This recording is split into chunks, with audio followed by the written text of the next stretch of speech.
epektibong nakiisa ang Regional Medical and Dental Unit 3 sa isinagawang Mass Casualty Management Responders Training ng Jose Bilinga General Hospital dito sa Camp Captain Julian Olivas, City of San Fernando, Pampanga. Ang naturang aktibidad ay sa inisyatibo ng Jose Bilinga General Hospital sa pamumuno ni Dr. Hena Papio, Disaster Risk Reduction Management and Health Manager, kasama ang RMDU-3 sa pangunguna ni Police Colonel Jonar J. de Guzman, katuwang ang mga kawani ng Bureau of Fire Protection at Department of Health.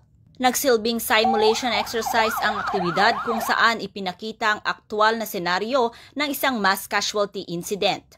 Malinaw na naipakita ng mga kapulisan at iba pang katuwang na ahensya ang mga tamang hakbang mula sa pagtanggap ng tawag, mabilis na pagresponde hanggang sa pagbibigay ng agarang lunas sa mga biktima ng aksidente. Kami po sa Jose Bilinga Memorial General Hospital nag-initiate po ng isang training ng Mass Casualty Management Responders Training.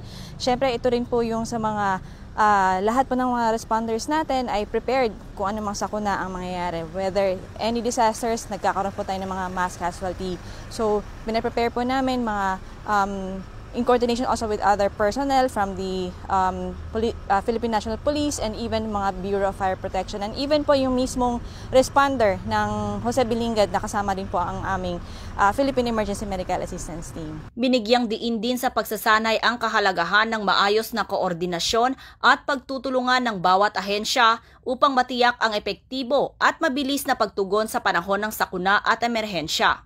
Kami din po ay nagpapasalamat na rin po sa mga lahat na kino-ordinate namin ng mga agencies, the PNP, the DOH, the BFP po, and also our hospital, the JBL MGH po.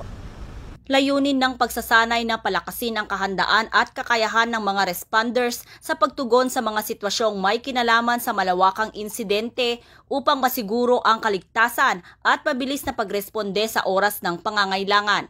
Tinitiyak ni Police Brigadier General Ponce Rogelio I. Peñones Jr., Regional Director ng Police Regional Office 3, ang patuloy na pagsuporta at pakikipagtulungan ng kapulisan sa iba't ibang ahensya upang higit pang mapalakas ang kahandaan at koordinasyon sa pagtugon ng anumang uri ng insidente sa rehiyon. Mula dito sa City of San Fernando, Pampanga, ako ang inyong PNN correspondent, Patrolwoman Pearl Cristalina Javier, alagad ng batas, taga-taguyod ng Balitang Pulis.